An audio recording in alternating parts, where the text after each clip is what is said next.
El doctor, en el verano de 1859, en la época en que el calor agobiante del Valle de México transformaba las calles de la capital en hornos al aire libre, una carta que cambiaría su vida para siempre fue recibida por Ignacio Sandoval. La carta era de la Hacienda San Rafael, situada en las afueras de Puebla, y estaba firmada por don Sebastián Morales, un terrateniente con gran influencia en la zona.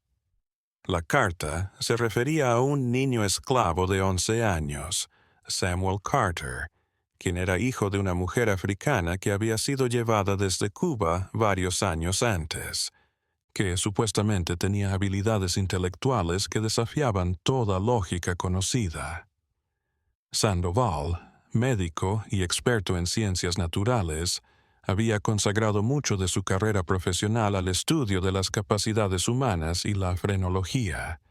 Como muchos científicos de su tiempo, mantenía teorías acerca de la supuesta inferioridad intelectual de algunas razas, las cuales la élite mexicana había adoptado para legitimar el orden social que existía. Morales le intrigó de manera profunda con su carta.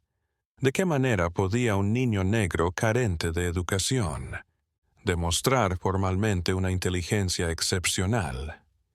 Era, pensó Sandoval, el momento ideal para corroborar sus teorías o, si todo fallaba, descubrir un engaño.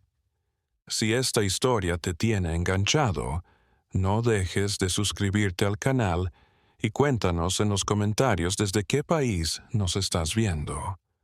Tu apoyo nos permite seguir ofreciéndote estas historias. El trayecto en diligencia entre la Ciudad de México y Puebla duró 2 días enteros. Sandoval miraba a través de la ventana los terrenos sembrados con maíz que se extendían hasta el horizonte, pero a veces eran interrumpidos por pequeños pueblos en los que la arquitectura colonial española se contraponía con las chozas de adobe de indígenas y mestizos empobrecidos.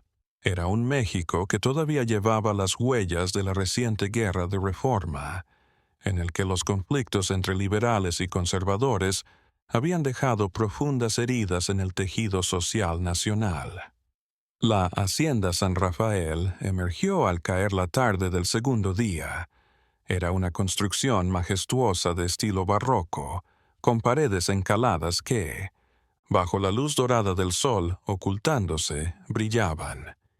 En el patio principal, don Sebastián Morales, un hombre corpulento de aproximadamente 50 años con ojos penetrantes y un espeso bigote negro, recibió a Sandoval. El padre Domingo Urquiza, un jesuita delgado y nervioso que trabajaba como capellán de la hacienda, lo acompañaba. «Doctor Sandoval, un honor recibirlo», afirmó Morales en tono grave, mientras le daba la mano. «He oído cosas maravillosas acerca de su trabajo en la universidad. Espero que pueda ayudarnos a entender este fenómeno que tenemos entre nosotros. El suceso al que se refiere don Sebastián», intervino el padre Urquiza con una voz que mostraba incomodidad. «También es un motivo de gran preocupación espiritual. No es normal que un niño en su situación tenga esas habilidades. Algunos murmuran en la hacienda que es un trabajo del demonio». Sandoval asentía con la cabeza, escondiendo su escepticismo. «Entiendo sus preocupaciones, padre. No obstante, la ciencia nos ha mostrado que siempre existe una justificación lógica para estos casos. Antes de llegar a conclusiones apresuradas, permítanme conocer al niño y hacer mis observaciones». Morales le contó la historia completa esa noche en el comedor principal de la hacienda, mientras los sirvientes indígenas entraban y salían calladamente con tortillas recién hechas y platos de mole poblano. Samuel Carter nació en la hacienda hace 11 años. Su madre, Abigail Carter, fue adquirida en Cuba a la edad de 18 años y trasladada como parte de un envío ilegal de esclavos que aún andaban clandestinamente, a pesar de que en México la esclavitud fue oficialmente abolida desde 1829. Morales dijo con cinismo, mientras tomaba un sorbo de vino tinto. La abolición es solo una cuestión en papel, doctor. Sin embargo, en la práctica, las cosas funcionan de manera distinta aquí en las haciendas del sur. Abigail laboraba en la cocina. Era una mujer silenciosa pero digna. Hace 3 años falleció de fiebre amarilla, dejándome el niño a mi cuidado. Lo que hacía único a Samuel, siguió.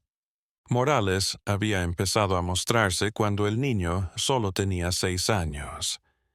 Vicente Carranza, el administrador de la hacienda, un español, se dio cuenta de que Samuel era capaz de hacer cálculos matemáticos complejos en su mente a una velocidad increíble.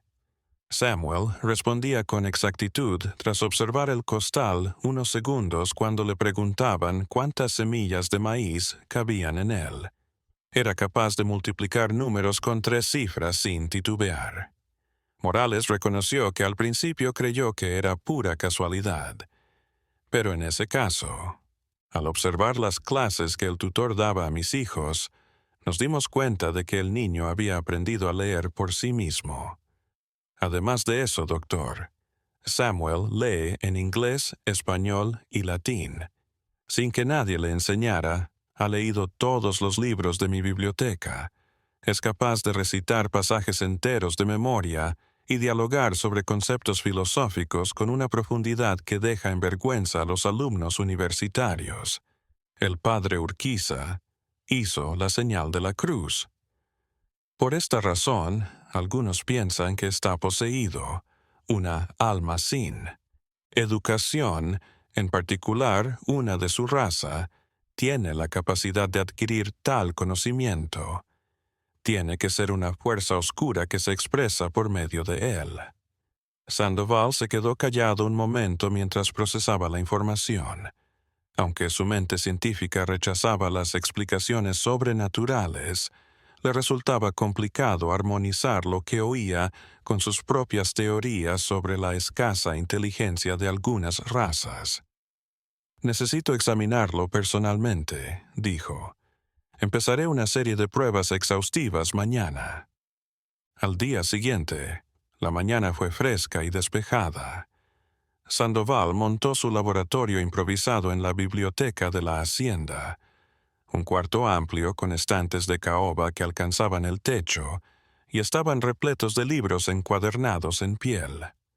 Había traído con él instrumentos para medir el cráneo, exámenes matemáticos escritos, textos en varios idiomas y una serie de enigmas lógicos que buscaban analizar distintos aspectos de la inteligencia. Al traer a Samuel, Sandoval tuvo que reprimir su asombro. Contaba con descubrir a un niño sucio y descuidado, lo cual es común entre los esclavos de hacienda. Por otro lado, Samuel Carter era un joven delgado, pero bien constituido, con la piel de un negro intenso que resplandecía con la luz que entraba a través de las ventanas. Llevaba puesta una camisa blanca de manga larga, pantalones de algodón con parches y ropa sencilla pero limpia. Lo más destacado eran sus ojos, que eran amplios, expresivos y rebosaban de una sabiduría incisiva que parecía examinar a Sandoval con el mismo fervor con que el doctor lo miraba a él. «Buenos días, doctor». «Sandoval», pronunció Samuel, con una voz clara y modulada, sin asomo alguno del acento africano que Sandoval había previsto. «Don Sebastián me ha comunicado que quiere llevar a cabo algunos estudios. Estoy para servirle». La primera evaluación fue sencilla. Sandoval le expuso una secuencia de problemas matemáticos que aumentaban su complejidad. Samuel los solucionó todos correctamente, incluso algunos en cuestión de segundos. El niño describió sus procesos mentales con cuando Sandoval le preguntó cómo había llegado a las respuestas. con tal claridad que el médico se vio obligado a comprobar cada paso usando papel y lápiz. Todo estaba bien. ¿Cómo adquiriste tus conocimientos de matemáticas? Anotando de forma frenética en su cuaderno, preguntó Sandoval. Samuel contestó mientras observaba a los administradores calcular las cosechas y los pagos. Cuando tenía 7 años, también hallé en esta biblioteca un libro de aritmética. Lo leí repetidamente hasta que entendí los principios. Tras eso, empecé a examinar patrones más complejos de manera autónoma. Sandoval realizó las evaluaciones de lectura. Le proporcionó a Samuel un texto en latín que era una obra de Cicerón acerca de la filosofía política. No solo leyó el texto con una fluidez perfecta, sino que también realizó un análisis crítico de la postura del autor, indicando similitudes con la coyuntura política actual de México. Samuel, con una madurez que contradice su edad, explicó: Cicerón menciona lo necesario de un balance entre las clases sociales para sostener la estabilidad del Estado. Sin embargo, en México, ese equilibrio nunca ha existido de manera efectiva. Las leyes de reforma buscan crearlo. No obstante, la oposición de la Iglesia y la clase terrateniente es feroz.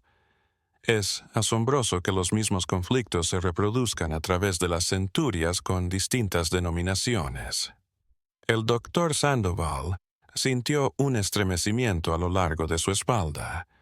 Lo que lo incomodaba no era únicamente la exactitud del análisis, sino también el modo en que Samuel aplicaba nociones abstractas a la realidad de su época, con una sofisticación comparable a la de cualquier profesor universitario. Sandoval aumentó sus pruebas en los días subsiguientes. Le planteó a Samuel cuestiones de geometría avanzada que el niño resolvió con técnicas que Sandoval no conocía. Le formuló preguntas sobre química, física y astronomía, asignaturas que Samuel había adquirido por su cuenta, a través de la lectura de todos los textos científicos disponibles en la biblioteca de Morales. El niño debatía las teorías de Newton con la misma facilidad con que se refería a las obras de Platón o a los más recientes postulados sobre la desarrollo que empezaba a difundirse por Europa. Un día, en el momento en que hacían una pausa en el jardín de la hacienda, Sandoval optó por tratar directamente el asunto. Samuel, sabes que eres excepcional y que tus habilidades retan lo que la ciencia entiende hoy en día acerca de las distinciones entre razas. El niño miró a Sandoval con una expresión que combinaba entendimiento profundo y tristeza. Doctor, sé que mi existencia es incómoda para muchas personas. Las teorías que hombres como usted tienen sobre la inferioridad de mi raza cumplen con un objetivo económico y social. Si un niño negro sin educación formal es capaz de igualar o sobrepasar las habilidades de los hombres blancos educados, se desmorona toda la estructura que fundamenta la servidumbre, la esclavitud y el sometimiento. Solo por existir, soy un peligro para el orden establecido. Sandoval se quedó mudo. La claridad con la que Samuel entendía los efectos sociales y políticos. Su propia situación era, de hecho, otra prueba de su excepcional inteligencia. ¿No tienes miedo?, preguntó el médico tras un extenso silencio. Samuel admitió con voz queda que no le teme a lo que puedan hacerle cuando la verdad sobre él se conozca. Soy consciente de que el señor Sebastián me mantiene aquí como un secreto, una curiosidad que puede mostrar a ciertas visitas como usted. Sin embargo, también sé que su protección tiene límites. Si me hiciera demasiado visible, si mi presencia constituyera un peligro para los intereses de la clase, cercada, se desvanecería. Doctor, he observado lo que sucede con los esclavos problemáticos. Sus cuerpos son encontrados en los campos. Oficialmente se dice que fueron víctimas de enfermedades o accidentes. Sandoval no logró dormir esa noche. Se sentó en el cuarto que le habían dado. echando un vistazo a sus apuntes con la luz de una vela, todo su entrenamiento científico, todas las teorías que había aprendido y enseñado durante años. Le decían que lo que estaba observando era imposible. Las mediciones del cráneo de Samuel no revelaban nada que estuviera fuera de lo frecuente. No existía prueba física que justificara sus habilidades. Y no obstante, el niño era verdadero y su inteligencia era innegable. Sandoval optó por llevar a cabo una prueba más ambiciosa al día siguiente. Solicitó a don Sebastián autorización para transportar a Samuel a la Universidad de Puebla, donde otros académicos pudieran observar sus habilidades. Al principio, Morales fue reacio. «Entienda, doctor, que he mantenido a Samuel en secreto por un motivo», dijo el hacendado en privado. «Si su existencia se vuelve demasiado pública, atraerá atención no deseada. La Iglesia podría acusarlo de practicar la brujería. Los abolicionistas lo utilizarían como propaganda y yo, en fin, no debería tener esclavos oficialmente. Primero, es una circunstancia complicada. Sandoval argumentó que por esa razón es necesario documentar este caso desde el punto de vista científico. Samuel es un hallazgo que tiene el potencial de transformar nuestra comprensión de la mente humana. No es posible simplemente hacer caso omiso. Morales consintió después de una larga persuasión, aunque con condiciones rigurosas. La visita sería privada, únicamente frente a un grupo específico de académicos de confianza, y Samuel sería presentado solo como un niño prodigio, sin que se aludiera de manera explícita a su condición de esclavo. Una semana después, en un pequeño anfiteatro de la Universidad de Puebla, se realizó la demostración. Se presentaron 5 docentes, 2 de matemáticas, 1 de filosofía, 1 de medicina y 1 de teología. Sandoval había diseñado una serie de retos para examinar distintos elementos de la inteligencia de Samuel, delante de testigos competentes. Samuel ingresó al anfiteatro con la misma calma que había exhibido durante las pruebas anteriores. Se vestía con ropa nueva que Morales había ordenado confeccionar para el evento, tratando de mostrar al niño de la forma más digna posible. Los maestros, sentados en semicírculo, lo contemplaban con una combinación de curiosidad y escepticismo apenas encubierto. Esteban Villarreal, un hombre mayor con barba blanca y profesor de matemáticas, fue el primero que propuso un reto. En la pizarra, escribió una compleja ecuación diferencial que normalmente se enseña en clases universitarias de nivel avanzado. «Soluciona esto», mandó con un tono retador. Samuel examinó la ecuación por menos de 1 minuto. Después, tomó la tiza y empezó a escribir de manera secuencial la solución, explicando el razonamiento en cada fase. Su método, aunque algo diferente al tradicional, era elegante y conducía a la respuesta adecuada. Villarreal revisó cada paso. Su expresión cambió del escepticismo a una admiración en aumento. «Es correcto», susurró el anciano maestro. «No obstante, la técnica que ha aplicado es una que yo mismo elaboré hace apenas 2 años y que todavía no se ha divulgado de manera extensa. ¿De qué manera lo conoces, chico?» Samuel contestó que lo dedujo al observar la estructura del problema. Si reordena los términos de esta forma, el patrón se hace claro y la solución aparece de manera natural.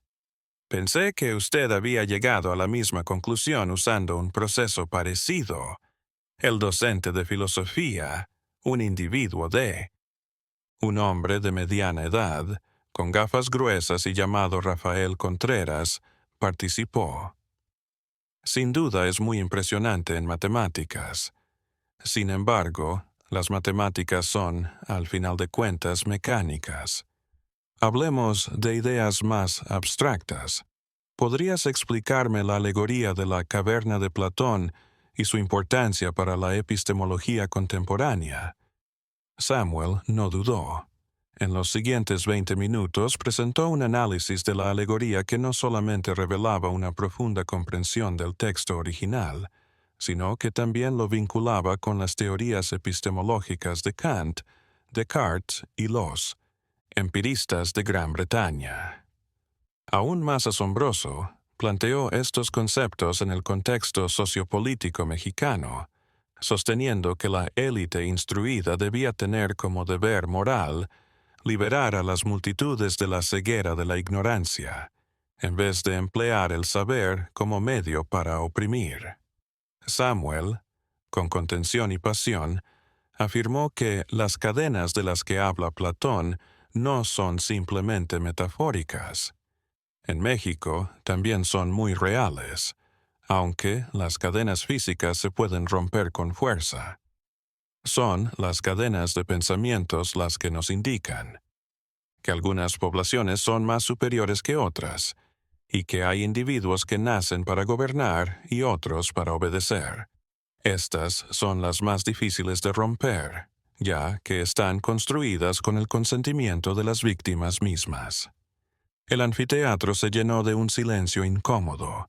Los docentes se lanzaban miradas que combinaban admiración con algo más tenebroso, inquietud, tal vez incluso temor. El padre Urquiza, que había sido insistente en su presencia, se movía inquieto en su silla. Un dominico estricto llamado Gregorio, quien era profesor de teología. Mendoza optó por intentar una perspectiva distinta. Has mostrado tener conocimiento, chico. Eso es innegable. Pero la sabiduría sin fe puede ser peligrosa. ¿Cómo es tu relación con Dios? ¿Recibes a Jesucristo como tu Salvador? He leído la Biblia entera 3 veces, padre, replicó Samuel con cuidado. En inglés, español y latín.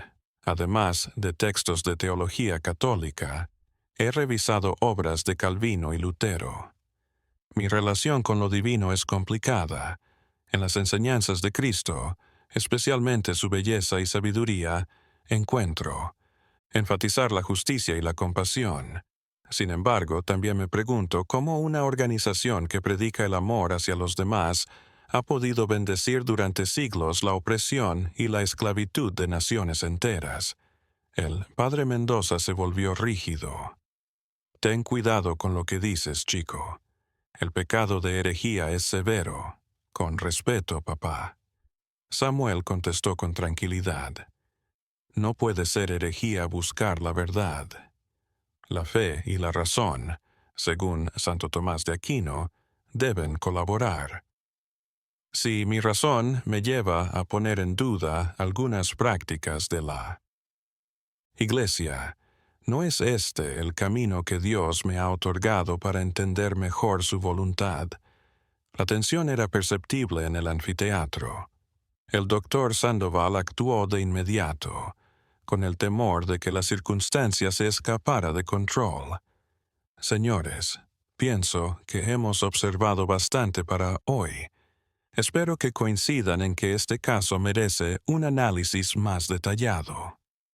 Los profesores se quedaron en el anfiteatro discutiendo acaloradamente después de que Samuel fue escoltado fuera del cuarto. El maestro, Villarreal, estaba maravillado y abogaba por la publicación de los descubrimientos al instante. A pesar de que estaba impresionado, el profesor Contreras manifestaba inquietud acerca de las consecuencias sociales. Según Contreras, si se documenta públicamente que un niño negro sin instrucción formal tiene la capacidad de superar a alumnos universitarios blancos, estaremos desatando una caja de Pandora.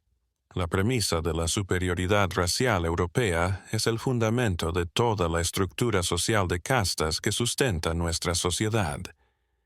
Este niño tiene un carácter explosivo que podría sacar partido de ese sistema.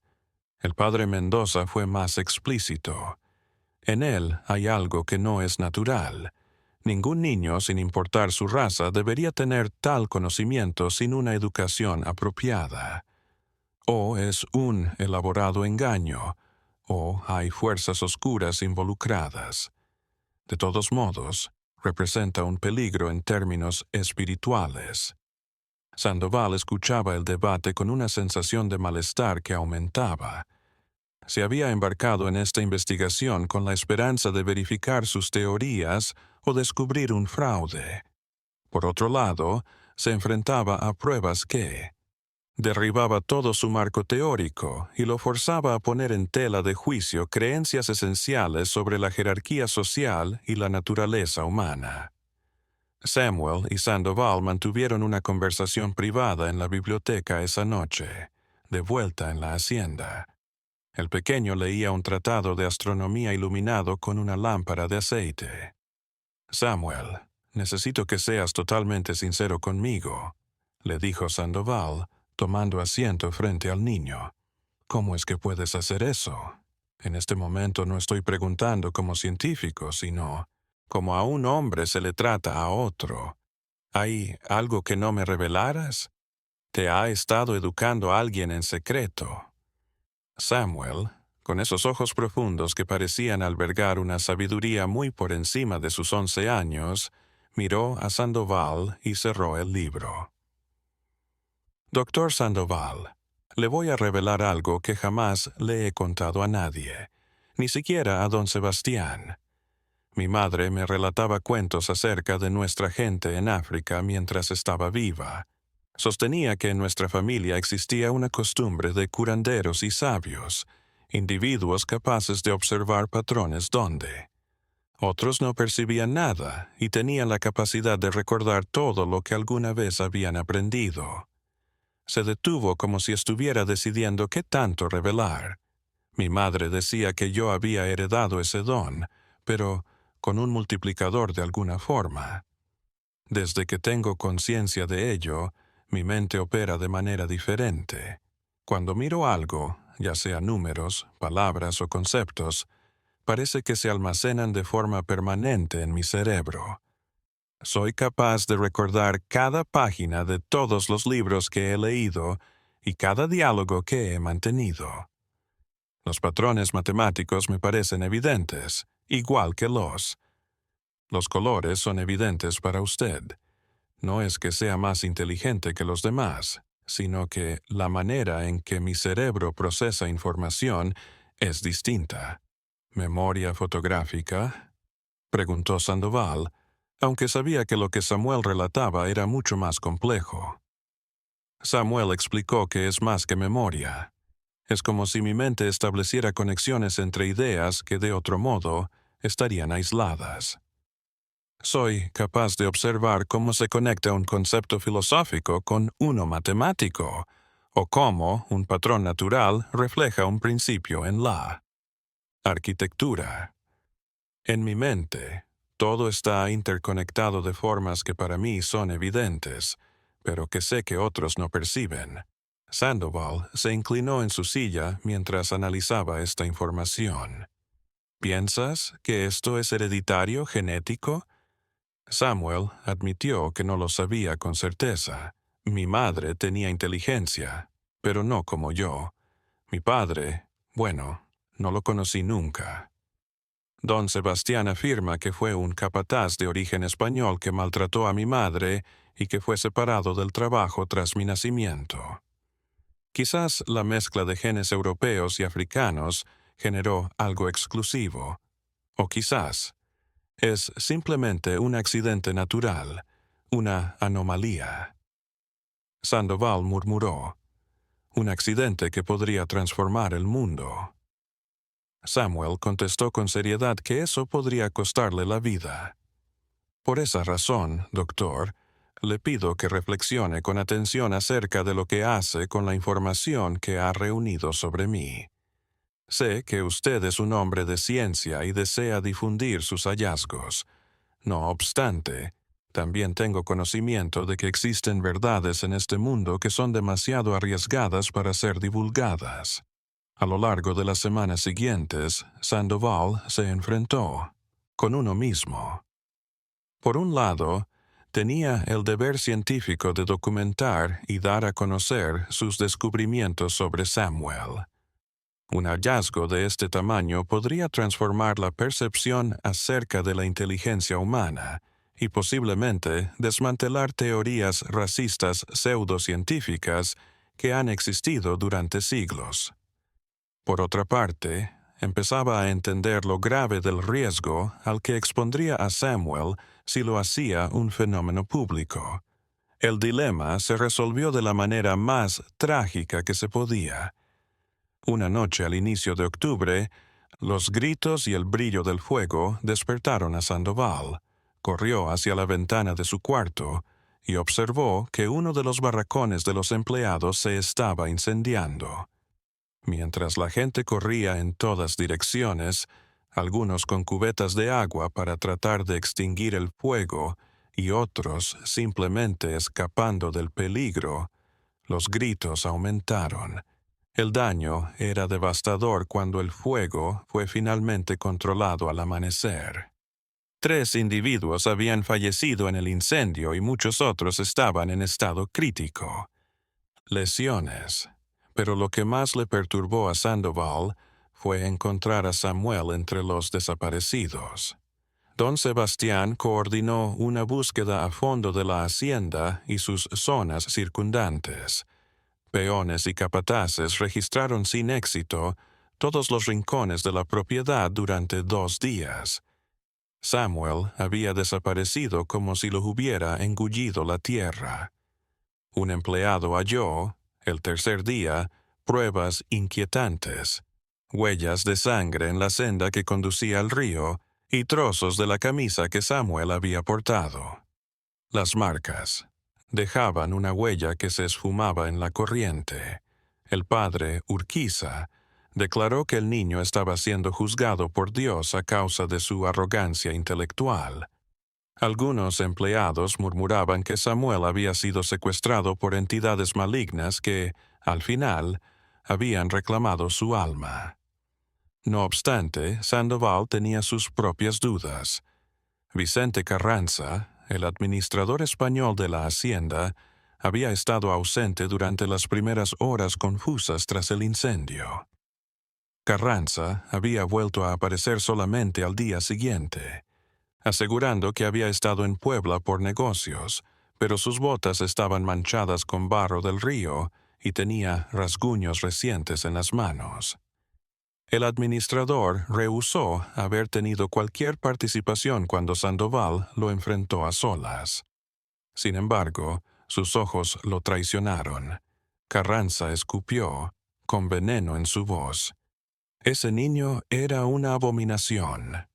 Piensa que no teníamos idea de lo que usted estaba haciendo al exhibirlo ante los profesores universitarios como si fuera una especie de milagro.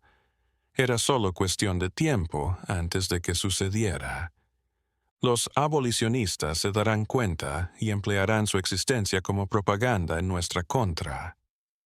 Don Sebastián no era lo suficientemente fuerte para percibir el riesgo, pero algunos de nosotros comprendemos lo que está en juego. ¿Lo asesinaste? Con voz entrecortada, preguntó Sandoval. Carranza sonrió con frialdad. No maté a nadie, doctor. Solo me aseguré de que algunos problemas se resolvieran por sí solos. El incendio fue un incidente afortunado. Lo que sucedió después, bueno, los ríos arrastran muchas cosas en esta época del año. Con frecuencia desaparecen niños esclavos. Nadie pregunta. Sandoval se sintió mareado. Don Sebastián conocerá la verdad. Esto tendrá un costo para ti. Carranza contestó con seguridad. Don Sebastián no hará nada, ya que en el fondo él también sabía que el niño era un problema. Piensa que en verdad deseaba que su existencia fuera pública. Doctor, estaba jugando un juego arriesgado, mostrando una anomalía que ponía en peligro el orden natural de las cosas. Simplemente solucioné el problema antes de que se saliera de control. Ese mismo día, por la tarde, Sandoval recogió sus cosas y dejó la hacienda San Rafael. Antes de irse, se enfrentó a don Sebastián y lo acusó de ser cómplice de la desaparición de Samuel. No negó el ascenso directamente, pero tampoco aceptó que era responsable. «Doctor, vivimos en un mundo imperfecto», dijo Morales con una voz que evidenciaba su cansancio. «En ocasiones es necesario hacer sacrificios desafortunados para conservar el orden.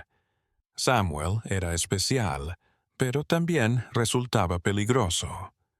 Su simple existencia ponía en duda verdades que, para que nuestra sociedad funcione, es necesario creer. Comprende las repercusiones que habría tenido si el mundo supiera de él, no solamente para mí o mi hacienda, sino para todo el sistema que mantiene unida a México». Sandoval replicó con amargura: «Esas verdades que temes poner en duda son mentiras. Y asesinaste a un niño inocente para salvarlas». «No asesiné a nadie», afirmó Morales con firmeza, «y le sugiero que tampoco haga acusaciones que no puede demostrar». Samuel se perdió en un incendio. Fue una tragedia, pero estas cosas suceden. Si alguien le pregunta acerca de su tiempo aquí, sería sensato de su parte recordar eso. La vivencia lo cambió, así que Sandoval volvió a la Ciudad de México. Durante meses después, se discutió qué hacer con todos los documentos que se habían reunido acerca de Samuel, las pruebas, las transcripciones de sus diálogos, las mediciones. Era la prueba de un hallazgo científico que tenía el potencial de modificar la historia, pero también era el legado de un delito que jamás sería sancionado. Eventualmente, tomó una resolución.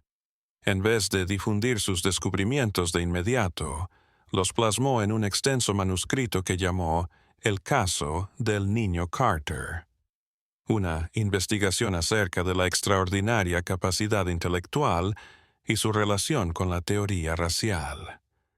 Lo guardó en una caja junto a todos sus materiales investigativos y lo archivó en la universidad, indicando que no se abriera hasta 1940 años después.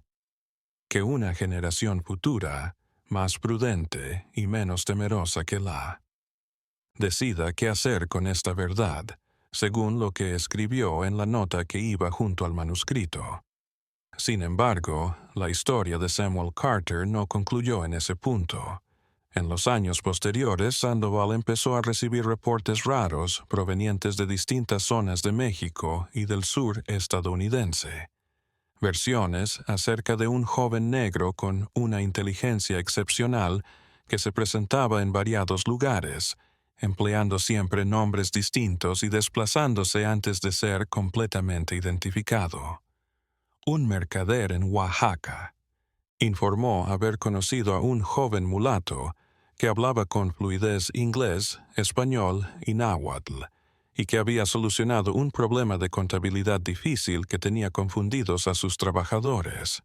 Un profesor en Monterrey escribió acerca de un alumno enigmático que, antes de desaparecer repentinamente, había ido a su escuela durante poco tiempo y evidenció una sabiduría mucho más allá de la que correspondería a su edad. Incluso había un reporte de Nueva Orleans acerca de un joven negro libre que había maravillado a los académicos locales. Con su dominio de las matemáticas a un nivel avanzado, Sandoval almacenaba todos estos reportes en una carpeta especial, registrando las ubicaciones y los días. El patrón era evidente. Samuel, quizás una persona, se movía constantemente, nunca permaneciendo en un lugar el tiempo necesario para llamar la atención excesiva. Sin embargo, dejaba huellas de una inteligencia que no podía ser completamente disimulada. Sandoval recibió en 1862, 3 años después de lo ocurrido en la hacienda San Rafael, una carta que no tenía remitente. Se encontraba escrita: en una escritura bella que identificó de inmediato como la de Samuel. La carta, aunque concisa, era reveladora. Apreciado doctor. Sandoval, si estás leyendo esto, quiere decir que he sobrevivido. No puedo divulgar mi paradero actual por motivos evidentes, pero quería que supiera que no le echo la culpa a usted por lo sucedido.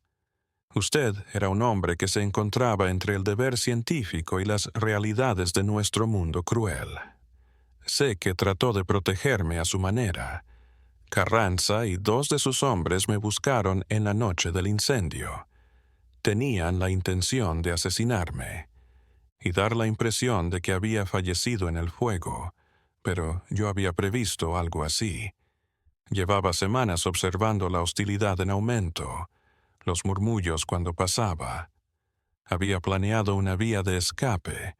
Conseguí escapar hacia el río. Me siguió Carranza. Se produjo una pelea. Él se precipitó y su cabeza chocó con una roca. No tengo idea si falleció o si simplemente quedó inconsciente. No me quedé para descubrirlo. Utilicé la sangre de su herida para elaborar un falso rastro que llegaba hasta el río, dando la impresión de que yo había sido arrastrado por el flujo. A partir de...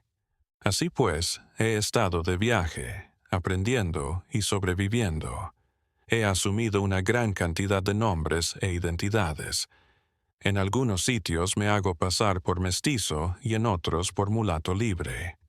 He adquirido conocimientos de náhuatl, francés y alemán. He leído libros que no creí jamás que existían. Sin embargo, siempre me desplazo, pero con precaución, porque estoy consciente de que si se descubriera mi auténtica naturaleza, el riesgo volvería. No le pido que muestre esta carta a nadie. En realidad, le solicito que la elimine después de haberla leído. Sin embargo, quería que supiera que su labor no fue inútil. Usted documentó un hecho verdadero, algo que el mundo necesitará comprender en algún momento, que la inteligencia no distingue razas y que el potencial humano va más allá de las categorías artificiales con las que nuestra sociedad trata de dividir a los individuos. Quizás algún día, en un futuro que apenas puedo concebir, habrá un mundo donde niños como yo puedan desarrollarse sin temor, donde su inteligencia sea celebrada en vez de temida. Ese es el mundo por el que trabajo todos los días, aunque sea de forma modesta y encubrir. Doctor, gracias por haber hecho el intento de entenderme. Si hubiéramos vivido en otro mundo, en otra época, podríamos haber sido colaboradores y no simplemente un objeto de estudio o un testigo, con respeto, como una sombra del pasado. Sandoval, con lágrimas bajándole por las mejillas, leyó la carta 3 veces. Después, siguiendo las indicaciones de Samuel, la quemó en la chimenea de su estudio y vio cómo se reducían a cenizas las palabras. Los años transcurrieron. Sandoval prosiguió con su carrera en el ámbito académico, aunque nunca volvió a redactar textos sobre teorías de raza. En el mes de cambio, empezó a centrarse en investigaciones acerca de la educación universal, defendiendo que cada niño, sin distinción de sus orígenes, tenía derecho a acceder al conocimiento. Sus compañeros pensaban que era radical, hasta peligroso. Algunas personas lo acusaban de haber traicionado la ciencia objetiva por sentimentalismo político y de haberse vuelto débil. Sin embargo, Sandoval conocía la verdad. No había traicionado la ciencia. La ciencia lo había enfrentado con una verdad que desmantelaba sus prejuicios, y él había tenido el valor de transformar sus creencias en lugar de aferrarse ciegamente a teorías cómodas pero falsas. Sandoval recibió otra carta en 1867, cuando Maximiliano fue ejecutado y los liberales de Juárez obtuvieron la victoria final.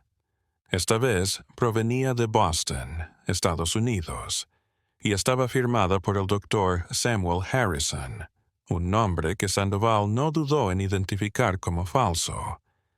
El autor había conseguido ingresar a la Universidad de Harvard utilizando documentos falsos que lo identificaban como un hombre libre de color de nueva, según se explicaba en la carta. Orleans. Se encontraba estudiando matemáticas y física, sobresaliendo entre los alumnos más destacados de su promoción. Tenía como objetivo obtener un doctorado y consagrar su vida a la investigación científica, aportando al saber humano con una identidad que encubriría para siempre sus orígenes reales. El mundo jamás sabrá que Samuel Carter vivió, escribía, pero quizás por medio de mi labor, usando esta nueva identidad, tenga la posibilidad de rendir homenaje a aquel niño esclavo que nunca pudo ser quien era en realidad. Cada teorema que pruebe, cada hallazgo que realice será un pequeño acto de resistencia contra el sistema que trató de acabar conmigo. Sandoval también guardó esta carta, la cual escondió con el manuscrito sellado que se descubriría algún día. Constituyó una correspondencia secreta que perduraría durante los siguientes 15 años, y con palabras de aliento y apoyo respondió. Sandoval, por medio de estas cartas, presenció la asombrosa trayectoria de Samuel bajo su identidad falsa. Publicó artículos en revistas científicas, prestigiosas, aportó de manera sustancial a la teoría matemática y llegó a ser docente en una universidad del noreste estadounidense. Nunca contrajo matrimonio, nunca tuvo familia. Siempre se mantuvo en movimiento, cuidando de no quedarse en un sitio el tiempo necesario para que nadie pudiera indagar demasiado a fondo en su pasado. En una prisión de mi propia creación vivo, escribió Samuel en una de sus misivas más tristes, libre en la hoja, pero por siempre, atrapado por el temor a ser descubierto. En ocasiones me cuestiono si hubiera sido mejor simplemente someterme a mi destino como esclavo y llevar una vida sencilla y honesta, en vez de esta vida llena de secretos y mentiras. Pero entonces me acuerdo de la biblioteca de la Hacienda San Rafael, cuando abrí el primer libro de matemáticas y sentí que todo el cosmos se desplegaba frente a mí. No puedo dejarlo, doctor. Si debo vivir como un fugitivo para alcanzarlo, el conocimiento es mi auténtica libertad. En el año 1883, la última carta de Samuel fue recibida por Sandoval. El científico, que ahora tendría 35 años, redactaba desde California, sitio al cual había ido para aceptar un cargo en una universidad reciente.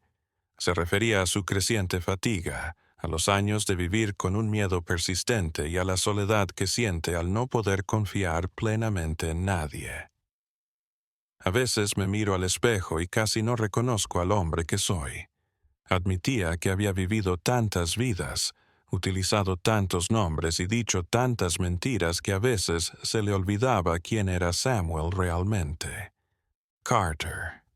Pero entonces me acuerdo de las historias que mi madre relataba acerca de nuestra gente y su insistencia en que yo era especial, destinado a algo importante, y lo recuerdo a usted, doctor, el único hombre que en algún momento me vio como una persona entera y no como un ser curioso o peligroso. El mensaje de la carta finalizaba con una nota oscura. Si no vuelve a saber de mí, doctor, sepa que finalmente he hallado la paz, sea de una manera o de otra. He tenido más vidas que la gran mayoría de los hombres. He adquirido más conocimientos de lo que nunca imaginé que podría cuando era ese niño. Esclavo en una plantación ubicada en Puebla. Si alguna vez se narra mi historia, deseo que funcione como evidencia de que la grandeza humana no puede ser restringida por cadenas físicas o sociales. Sandoval nunca volvió a recibir una carta. A lo largo de los años posteriores procuró encontrar indicios del Dr. Samuel Harrison en registros de universidades y artículos científicos, como si su propietario se hubiera esfumado en el aire. El nombre dejó de aparecer en todos los registros después de 1883. El doctor, en el año 1891, falleció Ignacio Sandoval, a los 68 años de edad. De acuerdo con lo que había planeado inicialmente, dejó en su testamento indicaciones concretas para que el manuscrito sellado sobre Samuel Carter se transfiriera a los archivos nacionales y fuera abierto en 1900. Además, dejó una caja personal con documentos y cartas que solo debían abrirse en el año 2000, un siglo después. Pensó que para entonces el mundo habría cambiado lo bastante como para afrontar la verdad completa. El manuscrito, cuando fue abierto finalmente en 1900, desató una controversia inmediata dentro de los entornos académicos de México. Unos académicos denunciaron que toda la historia era un fraude, sosteniendo que no era posible que un niño esclavo sin educación tuviera esas habilidades. Otros la vieron como una crítica demoledora a las teorías raciales que habían prevalecido en el siglo XIX y que, incluso hoy, contaban con seguidores influyentes. Pero no se podía negar la evidencia. Las pruebas de matemáticas que Samuel había solucionado, los estudios filosóficos que había realizado, las transcripciones de sus diálogos, todas meticulosamente registradas por Sandoval. Un grupo de académicos se trasladó a la antigua hacienda San Rafael, que había sido dividida en el pasado por reformas agrarias. Allí hallaron documentos antiguos que corroboraban la presencia de un niño esclavo llamado Samuel Carter, hijo de Abigail Carter, quien había desaparecido en un incendio ocurrido en 1859. La búsqueda se amplió a Estados Unidos, donde los investigadores trataron de hallar huellas del enigmático doctor. Samuel Harrison. Halloran que un individuo con tal nombre había dado clases en Harvard y después en California durante las décadas de 1870 y 1880. Los registros indicaban que había publicado varios trabajos significativos en teoría matemática, pero que en 1883 desapareció de repente, dejando solamente un aviso breve de renuncia en el que aludía a motivos personales. Lo más preocupante era que no existían imágenes confirmadas del Dr. Harrison, algo fuera de lo común para un académico destacado en ese tiempo. Los escasos. Los colegas que lo conocieron y aún vivían brindaban descripciones inciertas y, en ocasiones, contradictorias, como si Harrison hubiese sido olvidable a propósito, una presencia que se esforzaba por no causar un impacto perdurable. Un investigador perspicaz observó algo interesante. Algunos de los artículos que el Dr. Samuel Harrison publicó incluían métodos matemáticos que concordaban exactamente con las técnicas exclusivas que Samuel Carter había demostrado en las pruebas de Sandoval décadas atrás. Era la única relación física que unía al niño esclavo con el profesor universitario, aunque era lo suficientemente intensa como para persuadir a muchos de que eran la misma persona. La discusión acerca de la veracidad del caso Samuel Carter se mantuvo a lo largo de las primeras décadas del siglo XX. Se transformó en un referente en los debates sobre raza, inteligencia y el rol que juega el ambiente frente a la genética en el progreso humano. Los académicos progresistas lo utilizaban como prueba contra las ideas de supremacía racial que persistían. Los conservadores lo denunciaban como propaganda abolicionista producida de forma retroactiva. La verdad se mantenía esquiva como un fantasma que no se podía atrapar del todo. ¿Samuel Carter había existido en realidad como Sandoval lo pintó? Había sobrevivido para llegar a ser el doctor. A Harrison lo mató en 1859 con toda la historia posterior, que era una fantasía desesperada de un científico atormentado por su complicidad en el fallecimiento de un niño inocente. Cuando la caja en el año 2000. El personal de Sandoval finalmente fue abierto, tal como él había indicado, y los investigadores hallaron algo que ayudó a esclarecer parcialmente el misterio. Una última carta, una fotografía capturada en algún momento de la década de 1880, se encontraba entre las cartas minuciosamente conservadas de Samuel. En esta imagen se podía ver a un hombre de mediana edad con piel oscura, que llevaba el vestuario formal propio de un académico victoriano. En el reverso, en la misma caligrafía refinada de las cartas de Samuel, había una sencilla inscripción para el médico. Sandoval, que me observó cuando otros solo miraban. S.C. Los análisis actuales de la fotografía corroboraron que era auténtica para el periodo. Los estudios faciales por computadora, que comparaban la imagen con las características físicas de Samuel Carter registradas por Sandoval en 1859, indicaban una probabilidad elevada de coincidencia, considerando el paso del tiempo y el envejecimiento natural. No obstante, tal vez más importante que cualquier prueba concreta fue el efecto que tuvo la historia de Samuel Carter. En generaciones subsiguientes, se volvió un símbolo de la capacidad humana no valorada, de genios silenciados por sistemas represivos, y de vidas que debieron vivirse en las sombras debido a que la sociedad no estaba preparada para admitir verdades difíciles. La historia de Samuel Carter se enseña ahora en escuelas de México y Estados Unidos como un triste recordatorio del precio humano que implica la opresión y el racismo. Las universidades han creado becas a su nombre para alumnos con potencial de comunidades. Marginada. Algunos teoremas y técnicas de la física y las matemáticas han sido nombrados en honor a Carter Harrison, como una forma de reconocer al final los aportes de un hombre que tuvo que esconder su identidad para poder aportar al saber humano.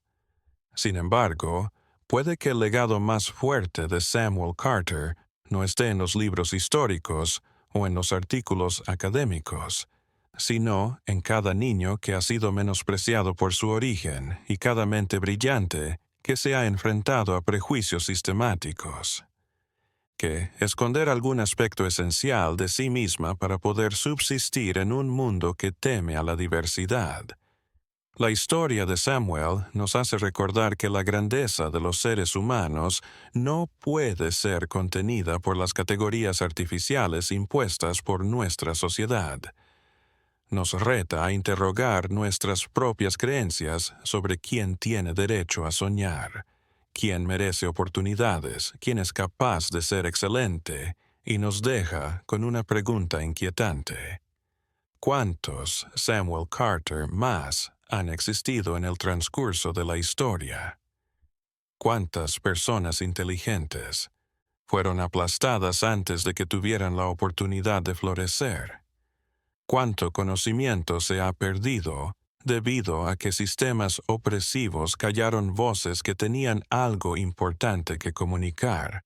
Con certeza, es imposible saber la respuesta. El caso de Samuel Carter nos ofrece una visión dolorosa de lo que pudimos haber perdido y nos reta a mejorar en el presente y en el futuro.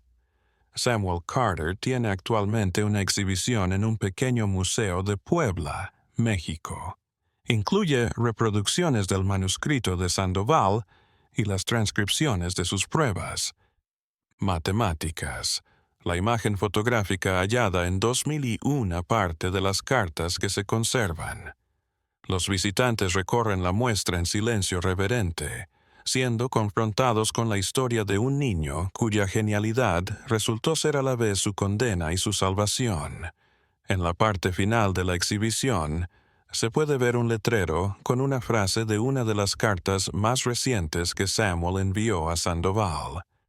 El verdadero indicador de una sociedad no es qué tan alto eleva a sus miembros más privilegiados, sino que permite el florecimiento del potencial de todos, sobre todo los que no han tenido la suerte de contar con ventajas. Un mundo que malgasta talentos brillantes porque nacen en un cuerpo o una familia inadecuados, es un mundo que se empobrece a sí mismo más de lo que puede entender. Frases escritas hace más de un siglo y medio, pero que todavía hoy resuenan con una inquietante relevancia. A pesar de que hemos avanzado y las barreras más evidentes del racismo legal y la esclavitud han desaparecido, aún vivimos en un mundo donde se malgasta a menudo el potencial humano. Debido a accidentes de nacimiento, en los que sistemas de privilegio e injusticia siguen decidiendo quién tiene la posibilidad de lograr la grandeza. La historia de Samuel Carter, en última instancia, no se trata solamente de un niño extraordinario que vivió hace mucho tiempo, sino también de todos los niños que nacen cada día con un potencial inmenso, pero cuya oportunidad es ahogada por la pobreza o la discriminación. Es un llamamiento a la acción para crear un mundo en el que, donde ningún infante deba esconder su brillantez, donde ninguna conciencia tenga que ser silenciada, donde la sabiduría y el alto desempeño puedan prosperar independientemente del color de piel, la procedencia económica o cualquier otra categoría artificial que empleemos para separar a los seres humanos. Y quizás, solo quizás, también sea una historia de esperanza. Es posible que, si Samuel Carter logró sobrevivir y aprender a pesar de todos los obstáculos insuperables que se le presentaron, entonces, es posible tener la esperanza de que otros también puedan lograrlo. Quizás exista la posibilidad de que, como sociedad, seamos capaces de aprender las enseñanzas que su vida nos dejó. La cuestión que nos plantea la historia de Samuel Carter no es si existió efectivamente, si sobrevivió o si fue el Dr. Harrison o si falleció en 1859. La pregunta verdadera es, ¿qué acciones tomaremos al saber que existen personas como él? ¿De qué manera transformaremos nuestro mundo para garantizar que ningún niño inteligente tenga que vivir con temor y ocultar su identidad o malgastar su potencial? Esa pregunta sigue sin respuesta, flotando en el aire como un reto para cada generación. Y mientras no respondamos con medidas concretas, y mientras sigamos permitiendo que sistemas de desigualdad derrochen el potencial humano, la historia de Samuel Carter no solo será un recordatorio del pasado, sino también una advertencia sobre nuestro presente y futuro. El Dr. Sandoval comprendió esto en sus años finales. Por esta razón, selló su manuscrito con la esperanza de que las generaciones venideras fueran más sabias. Por esta razón, conservó cada carta, cada evidencia y cada indicio. No porque quisiera demostrar que tenía razón o que había hecho un descubrimiento excepcional, sino porque deseaba garantizar que la historia de Samuel Carter no se desvaneciera y sirviera como testimonio eterno de lo que el ser humano es capaz cuando permitimos que el potencial florezca y de lo que perdemos cuando no lo hacemos. Y ahí concluye la historia, o por lo menos la parte que podemos documentar con seguridad. Sin embargo, las historias auténticas nunca terminan verdaderamente. Siguen existiendo en las mentes de aquellos que las oyen, motivando acciones, alterando puntos de vista y cuestionando suposiciones. Por lo tanto, Samuel Carter podría seguir vivo de alguna forma, no como un fantasma en el sentido literal, sino como una idea, una posibilidad o un recordatorio perpetuo de que la grandeza humana no tiene fronteras más allá de las que nosotros mismos nos imponemos. Y quizás eso es lo que basta. Quizás eso sea todo lo que la vida puede aspirar a ser. Un ejemplo, una enseñanza, una luz en la penumbra que orienta a otros hacia un futuro más prometedor. Algunas personas afirman que en las noches serenas de Puebla todavía es posible observar la silueta de un niño en la vieja biblioteca de lo que solía ser la Hacienda San Rafael. Ahora, un museo sentado entre libros, leyendo bajo la luz de lámparas que nadie encendió, sumido en un saber que sobrepasaba las restricciones que su mundo trató de establecerle. Es, por supuesto, solo una leyenda local, el tipo de relato que se forma alrededor de acontecimientos históricos. Sin embargo, puede que también haya algo de verdad en ella. No es una verdad, un hecho más profundo sobre cómo las historias relevantes persisten en nosotros, cómo las vidas excepcionales siguen impactando el presente mucho después de que sus dueños se han marchado, no meramente una cuestión literal acerca de fantasmas y apariciones. Y en algún sitio y de alguna manera, Samuel Carter sonríe al saber que su historia fue contada al fin, que su existencia no fue inútil, que el niño esclavo que la ciencia de su tiempo consideraba imposible ahora se le recuerda como un ejemplo vivo de lo que el potencial. El ser humano no puede ser evaluado por teorías anticuadas o restringido por prejuicios crueles. Tu legado no radica en los teoremas que demostraste ni en los libros que leíste, sino en cada infante que cuenta hoy con oportunidades que tú nunca tuviste, en cada obstáculo superado y en cada mente libre para llegar a su máximo potencial. Ese es el auténtico homenaje a Samuel Carter. No está hecho de bronce o piedra, sino que se ha construido con vidas transformadas y futuros brillantes.